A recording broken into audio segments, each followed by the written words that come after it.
Good afternoon and happy American Heart Month. My name is Kawita G. Adams and I will be serving as your MC today. I am the board chairperson for the Capital Region American Heart Association, Core Vitae Society member, and Paul Dudley White Legacy Society member.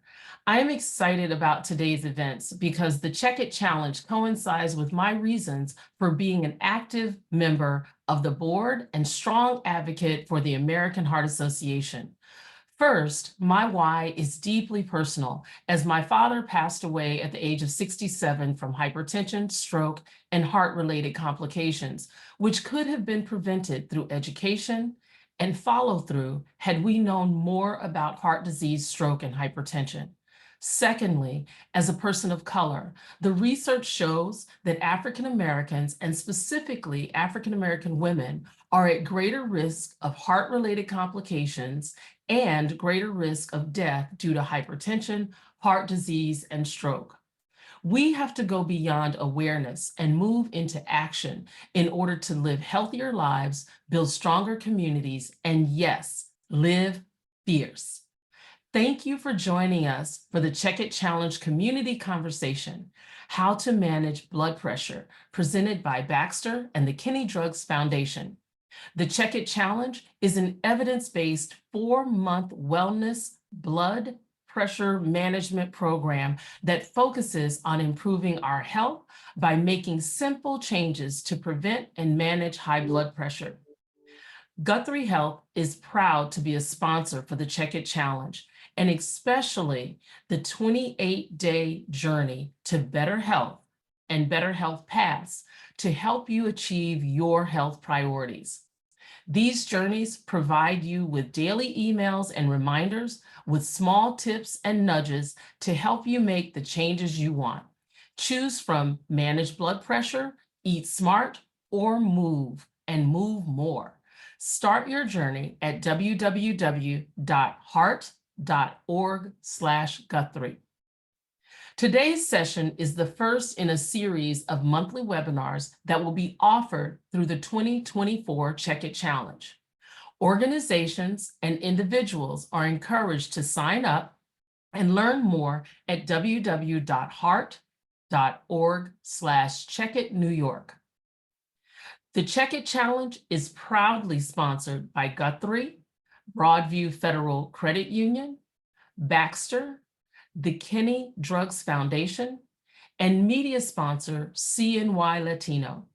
You are going to hear from some amazing speakers, but these events are entitled Conversations. Before we get started, we'd like everyone to introduce themselves in the chat box. Add your name or company to where you are joining us from. We want you to get used to using that chat box because this is also where we will want you to place your questions, and we will get through as many questions as we can during the Q&A section at the end. As a reminder, this is a public event, so please avoid disclosing any personal medical information when using the chat feature. We are recording this session today, and it will be available on the CheckIt Challenge website, American Heart Association New York State Facebook event page, and the American Heart Association's Eastern States YouTube channel. You can access all of these materials on the event website, www.heart.org/CheckIt If you are using social media through this conversation, please use the handles you see on the screen at AHA New York and #CheckIt. Our first speaker today is Dr. Saurabh Sharma. Dr. Sharma is a Guthrie cardiologist leading the Cardiovascular Prevention and Lipid Clinic, as well as the Internal Medicine Residency Program. His career spans long and wide from Brooklyn to Philadelphia. With this extensive experience, his expert care has impacted the lives of many Guthrie patients. Dr. Sharma, thank you so very much for joining us today. Can you share with us some of the basics on blood pressure and why blood pressure is important from your perspective as a cardiologist? Thank you, Kavita, for having me today. It's a pleasure and my privilege to be here. That's a great question, Kavita. Blood pressure is very important, but before we understand why it is important, let's just understand what is blood pressure. So blood pressure is the pressure which is actually in the blood vessels of the heart, and it is the pressure at which the blood runs. It's a pressure of the blood pushing against the walls of the blood vessels. And there is a top number, there is a bottom number. The top number is called as a systolic blood pressure, and the bottom number is called as the diastolic blood pressure. And both these numbers are important. Why blood pressure is important? Because there's a certain amount of pressure that is required to be in our body to maintain proper perfusion of the vital organs of our body, your brain, your heart, your kidneys, your liver. However, if the blood pressure is lower than usual or higher than usual, then it can create some damages to the body. Hey, thank you so very much. We talk about modifiable versus non-modifiable risk factors and conditions. How that also interacts with the Life's Essential 8 from the American Heart Association. Do you have any thoughts about that? Yes, so when we talk about modifiable and non-modifiable risk factors, these risk factors are for overall cardiovascular health. And as you can see in this particular slide here, obesity, diabetes, tobacco use, dyslipidemia or elevated blood cholesterol levels, they are modifiable risk factors. Sedentary lifestyle and even hypertension that we're talking about is a modifiable risk factors. The non-modifiable risk factors includes, your age, race, and ethnicity, which one cannot modify. Even family history of premature heart disease is also considered as a non-modifiable risk factor. You bring up the fact of non-modifiable risk factors and ethnicity. And as you know, February, not only is it Heart Month, it's also Black History Month. And so we are addressing heart health and concerns in communities of color. Dr. Sharma, could you please speak to the disproportional rates of hypertension in Black and Indigenous communities, as well as people of other ethnicities?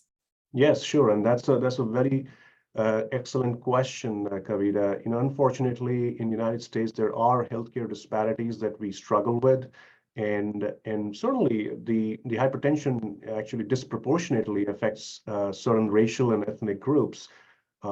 Research suggests that individuals of African descent have some genetic predisposition to developing hypertension, as you can see in this slide here, there are some statistics that are available. The Black Americans and our African Americans are 40% more likely to have hypertension. 50% Black women more than 20 years of age have high blood pressure. Black women have highest prevalence of stroke. 1/3 of African American women have more than 3 cardiovascular risk factors. They also are more likely to develop preeclampsia or preeclampsia-related complications. So yes, we are struggling with the healthcare disparity, and If you think about the reasons behind it, I would say there are like the genetic factors that I just told you, but there are also some socioeconomic factors like income, educational level, employment status, and access to healthcare that also plays a significant role in the prevalence and management of hypertension. We know that the Black and Indigenous communities often experience a higher rate of poverty, unemployment, and limited access to healthcare that plays certainly a role in this disproportionate hypertension care and the prevalence of hypertension. Thank you so much, because that awareness is extremely important. And so let's take it to the next level now. If hypertension is uncontrolled, and we know the risk because you've talked about that, but what can that lead to if hypertension is uncontrolled?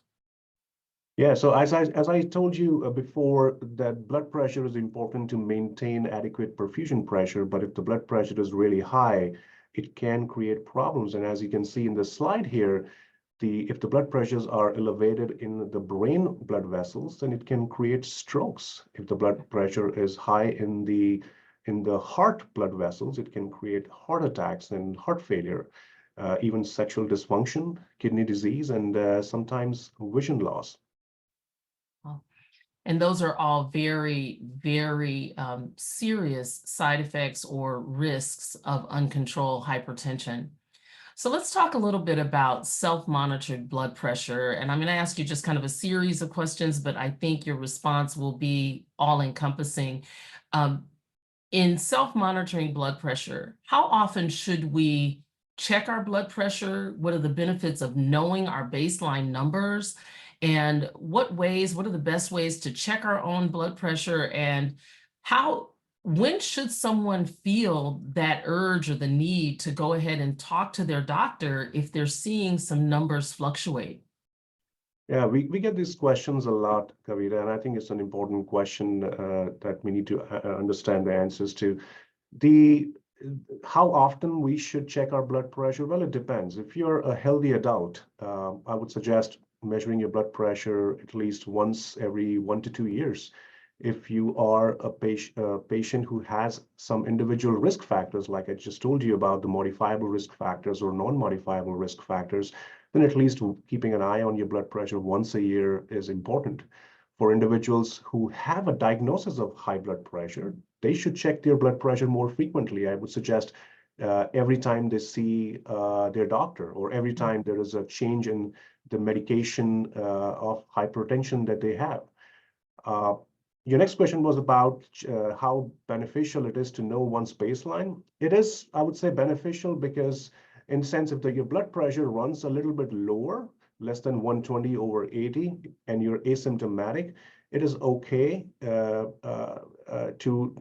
to have that blood pressure run a little bit lower. For example, so I see some of my patients whose blood pressure run around less than 100 millimeters of mercury over less than 80 millimeters of mercury, but they're asymptomatic. They have no symptoms, and that's why I think it's okay for them to have that baseline blood pressure.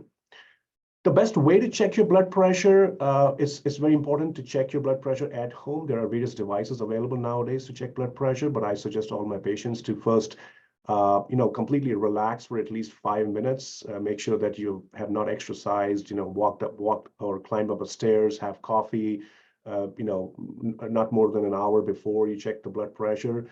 You should sit on a chair comfortably. Your legs should be touching the ground, and your arms should be resting on a table. And then you should, if you're checking your blood pressure with a cuff based blood pressure instrument, then the cuff should overlap the arm approximately 80% of the area. You should check at least 1 or 2 readings, at least 2 to 3 minutes apart, and take an average of that reading. Okay. Thank you. In closing, as a physician, what is the one thing that you would recommend everyone on this webinar today do to work towards blood pressure control? See, the American Heart Association, excuse me, the American Heart Association came up with this Life Essentials 8, the 8 things that we need to focus on. I tell my patient that imagine these 8 things are holes in a bucket. Imagine your bucket is life and your water, and the water in the bucket is your health.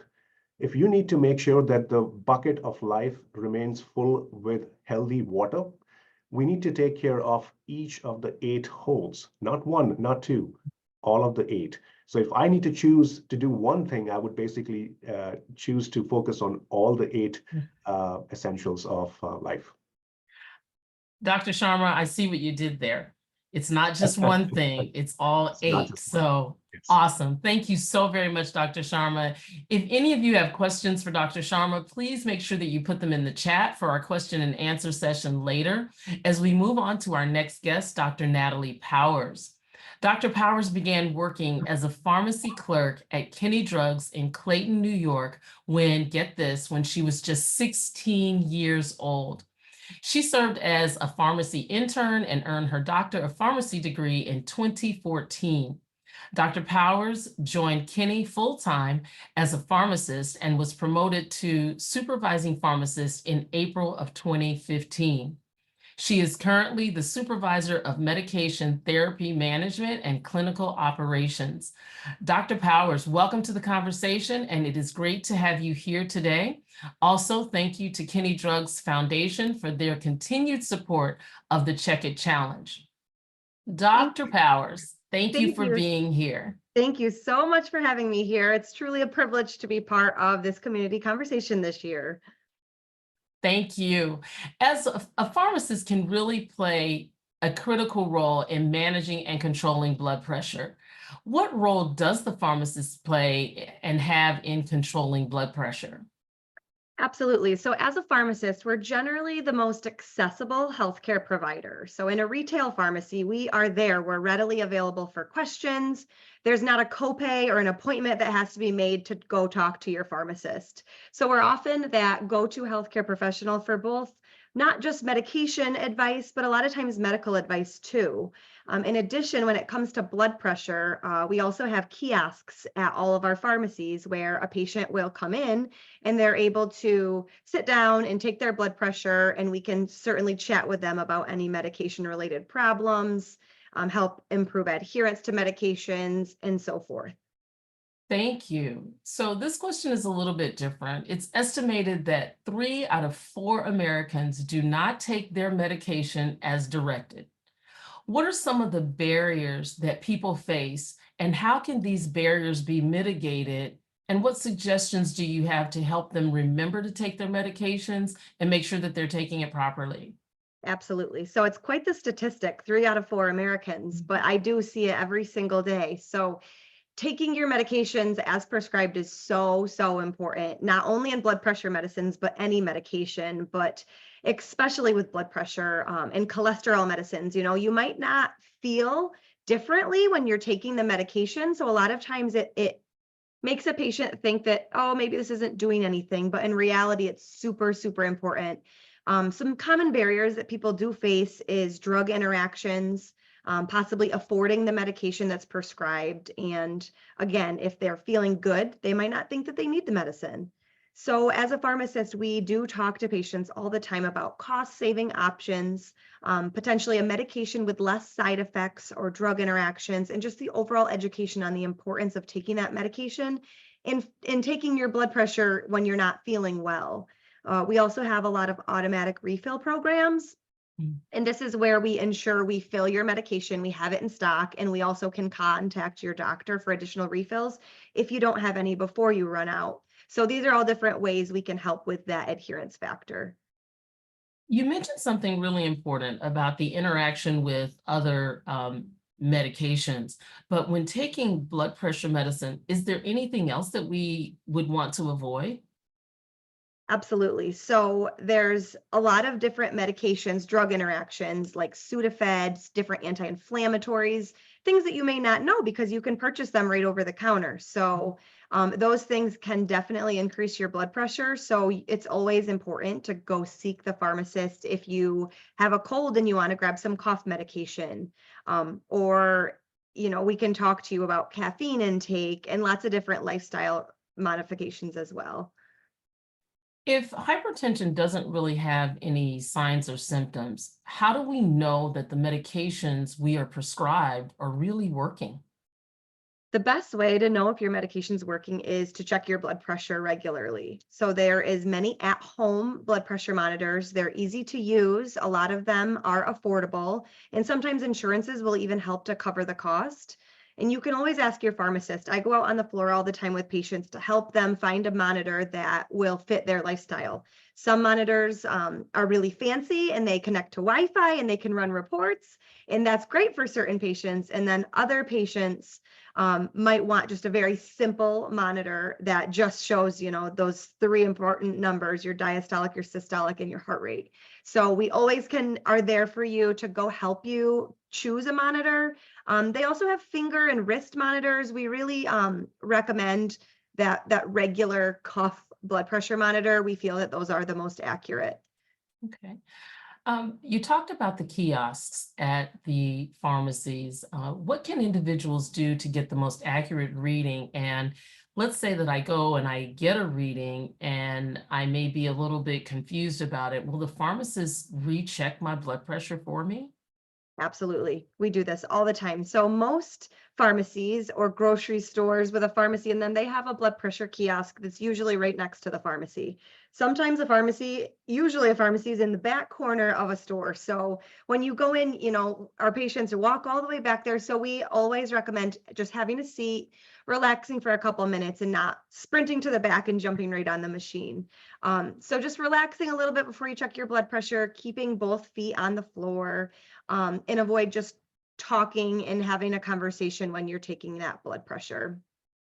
So I know a lot of times people are concerned about taking medication for an extended period of time.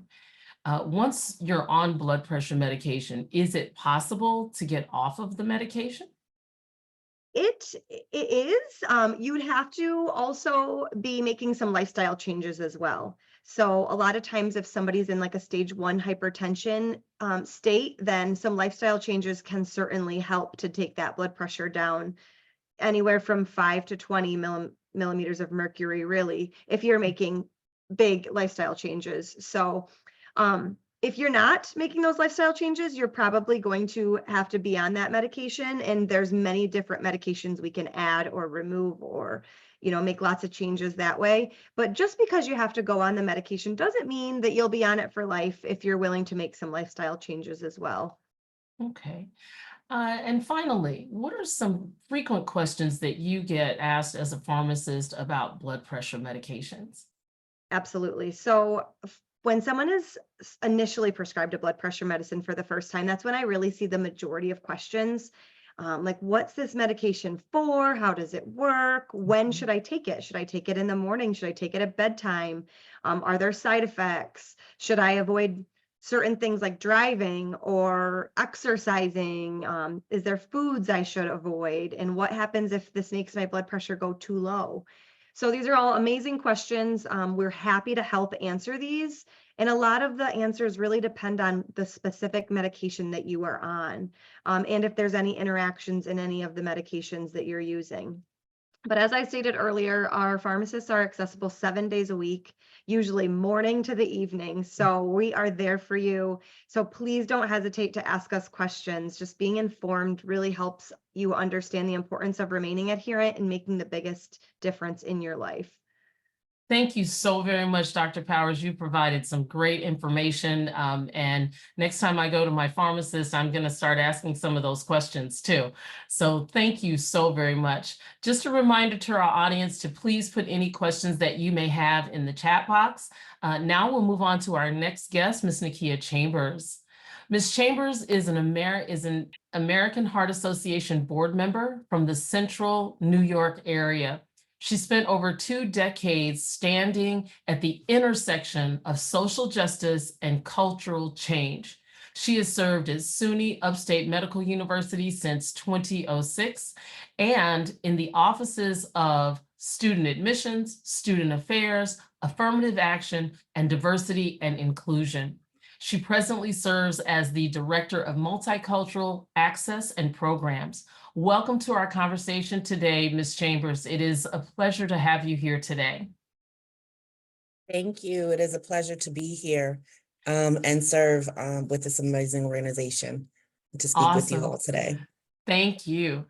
At the American Heart Association, February is American Heart Month, but we are also celebrating Black History Month, a time to focus and celebrate on the contributions of African Americans past and present. Ms. Chambers is here to share a few highlights of Black history from Syracuse, New York, as it relates to the medical field. Ms. Chambers, could you please share with us about Sarah Logan Frazier and who she was and her contribution to the medical science field? Absolutely. Just allow me to share my screen briefly. I will do that.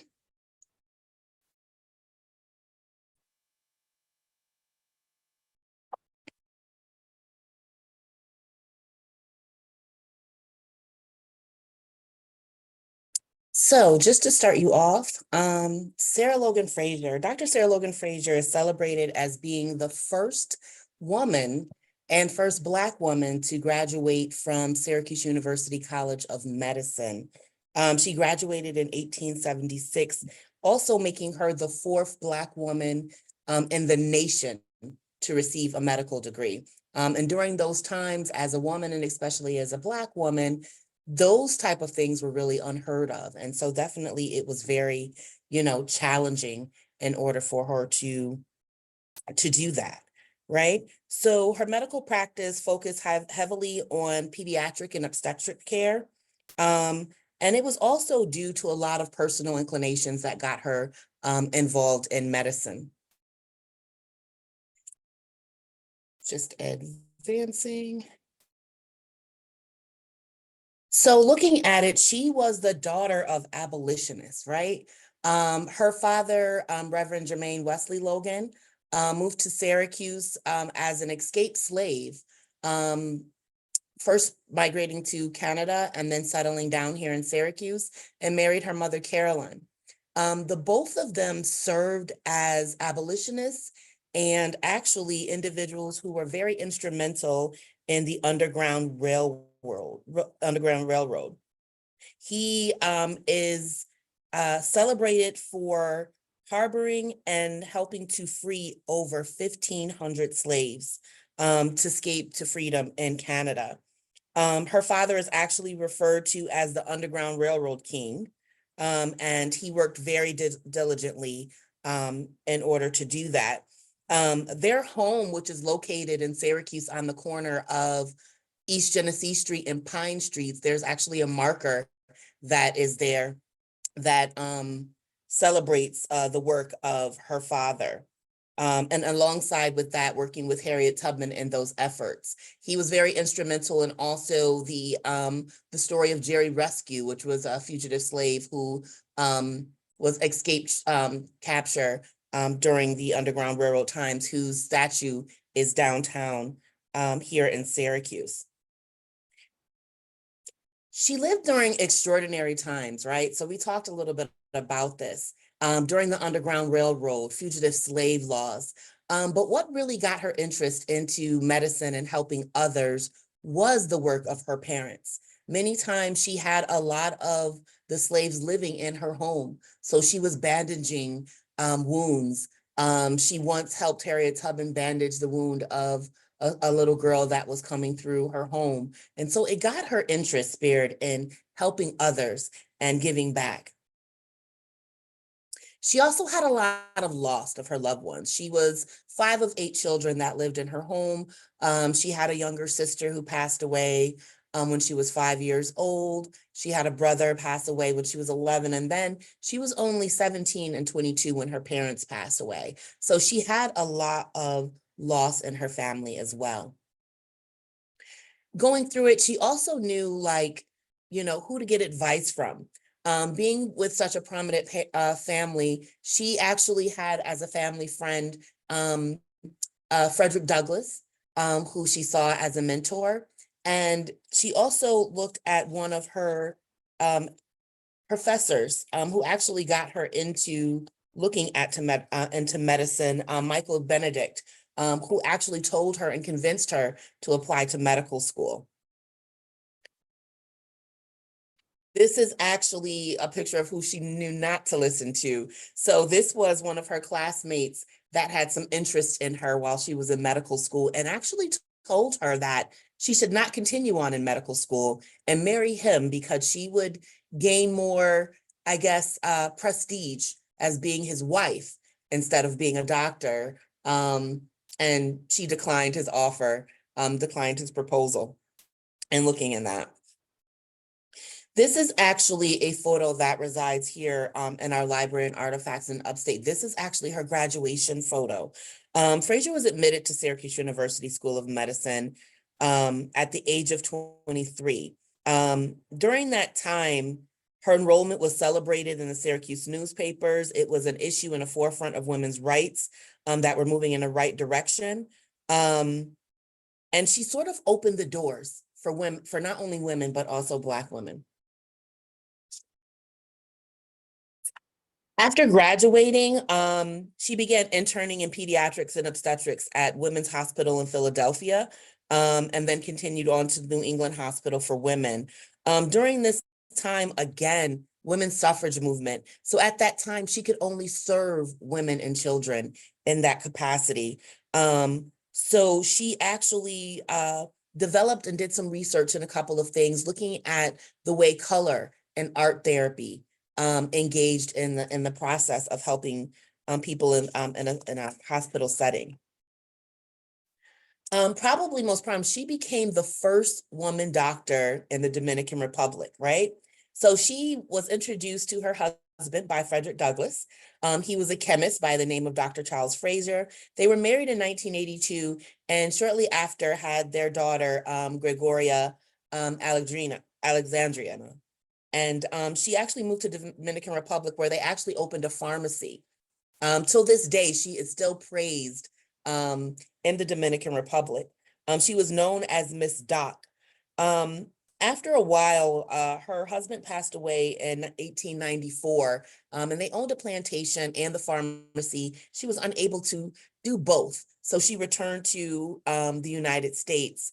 Once returning to the United States, she found out that our country, was divided on many different areas, not only in regards to gender, but in regards to race. So what she did is that with the money that she had from private practice, the pharmacy, she actually sent Gregoria to be educated in Paris because she did not want her to be educated here in the States, where there was so much injustice occurring. For the last 30 years of her life, she lived between Syracuse and Washington, D.C. Coming here locally back to Syracuse, she worked at a local school while also working with local midwives and working in pediatrics, and sometimes offering care to the poor right here in Syracuse. She also worked with our local native tribes of the Iroquois Nation and trading, sort of birthing practices while she educated midwives. She died in 1933, and I'm going to stop sharing.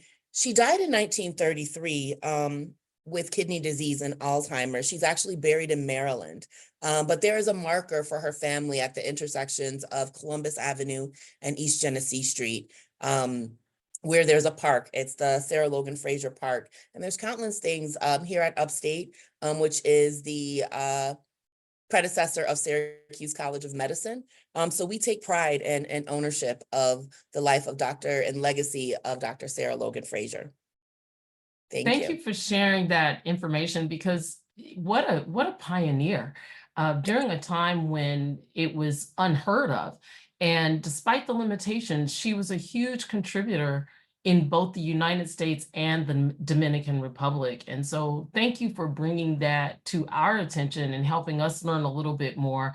And then I'm going to kind of extend this to, especially tied to your role that you do every day.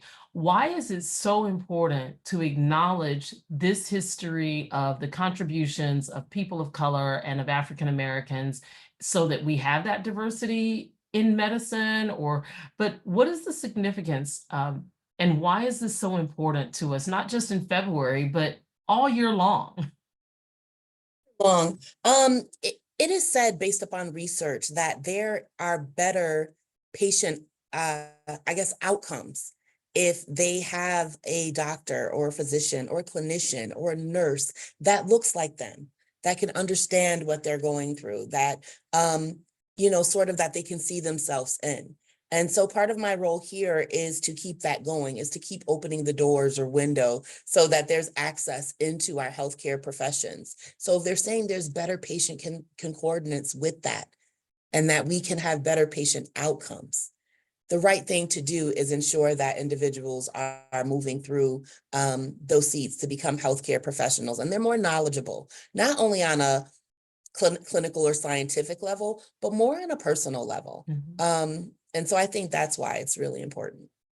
Thank you so much, Ms. Chambers. We appreciate what you brought to the table today. Just one of the things that we're going to look at right now, and I don't want to put anybody on the spot, but I am going to ask that our guest speakers today leave us with a call to action or a closing thought or a big takeaway from today's conversation. And I'm just going to go back in the same order, and I'm going to start with Dr. Sharma and then go to Dr. Powers, and then we'll close out with Ms. Chambers. So Dr. Sharma, any closing thoughts? Well, yes, it was a good discussion about the cardiovascular risk factors, and I know we're talking about hypertension here, but since we have almost 54 participants, probably more, because I know some people are joined as groups. Let me take this opportunity to educate all of us today. My mentor at Mayo Clinic, and who was a preventive cardiologist, used to say, well, cardiovascular prevention is not something that you do one-on-one. It's actually about educating the masses, and that's what we try to do, and that's what we're doing here. Let me take this opportunity to say that we talked about the Life's Essential 8, those modifiable risk factors, and if I know it's difficult to control all of them, and many patients say, Doc, you're asking me to do a lot. I can't do it. I can't eat healthy. I can't even, get up early in the morning to do brisk walking. And I tell them, well, just take baby steps. Do not make a goal for you which is not easily achievable, and that's when we fail. If we make our very high goals for ourselves, that's when we fail. We then get discouraged, and then everything falls apart. Baby steps is something that I like to tell all my patients. Focus on all the modifiable risk factors. I tell my patients that if you need to get the biggest bang for your buck for your efforts, quit tobacco. If you're using tobacco, your risk of developing heart disease in the next 2 years is going to be reduced to half in 2 years. So that's a lot of bang for your buck that you're going to get.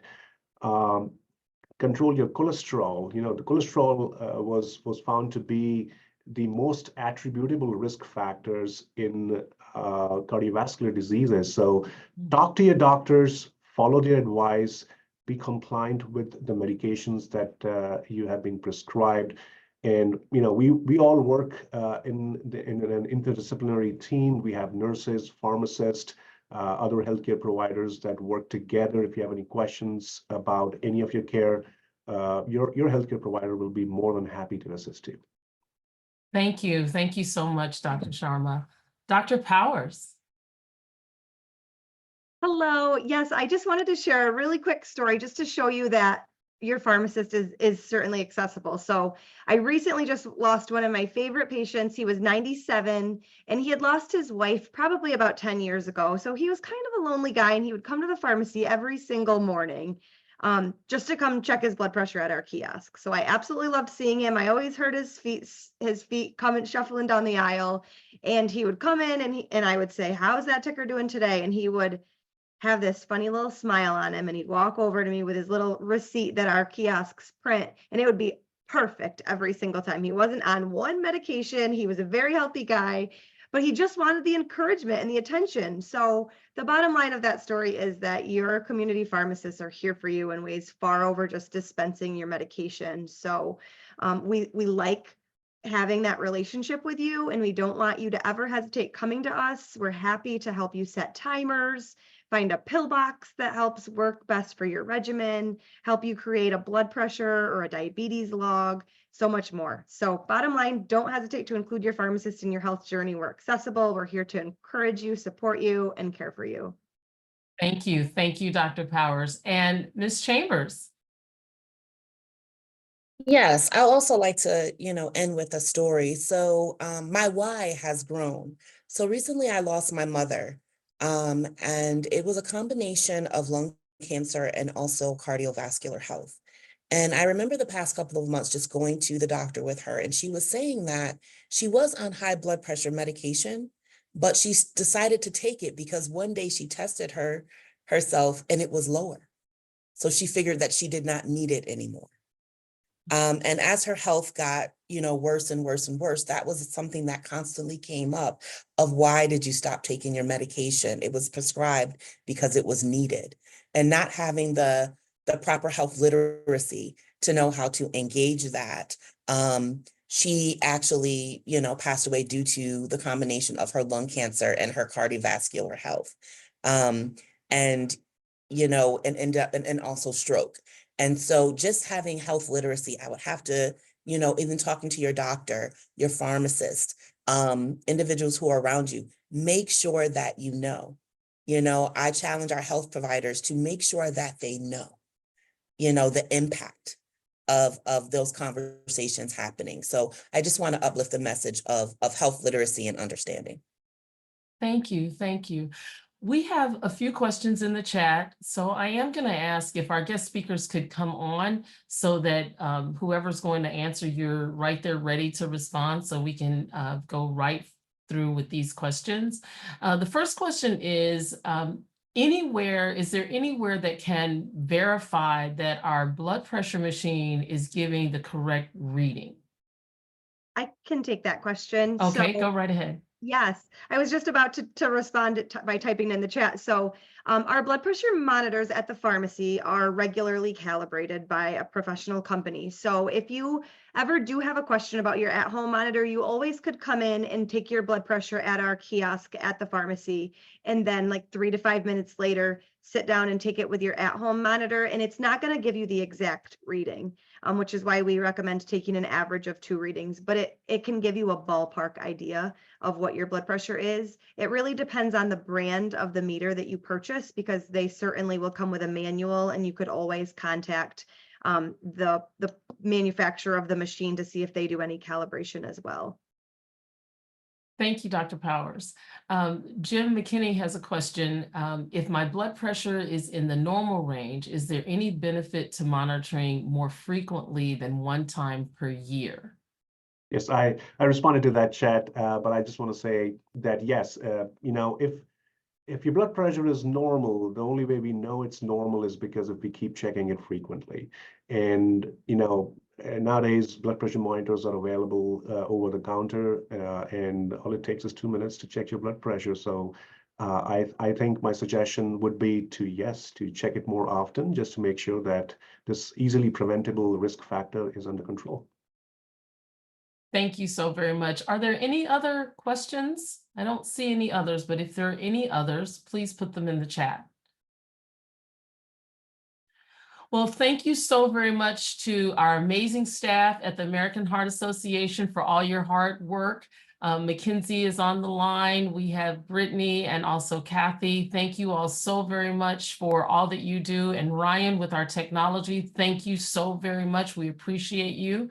We thank our speakers today. And of course, we are grateful to the sponsors that you see on the screen for making the CheckIt Challenge possible.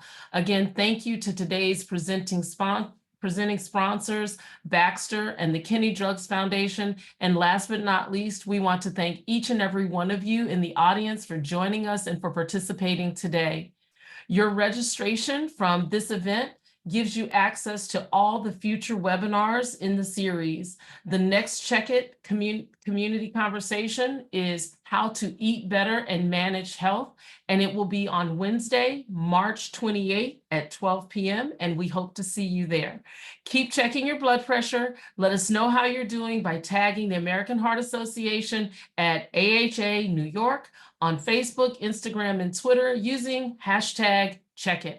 Thank you again and have a great afternoon. We're so very excited about this series and we look forward to seeing you in the future. Thank you. Thank you for having us.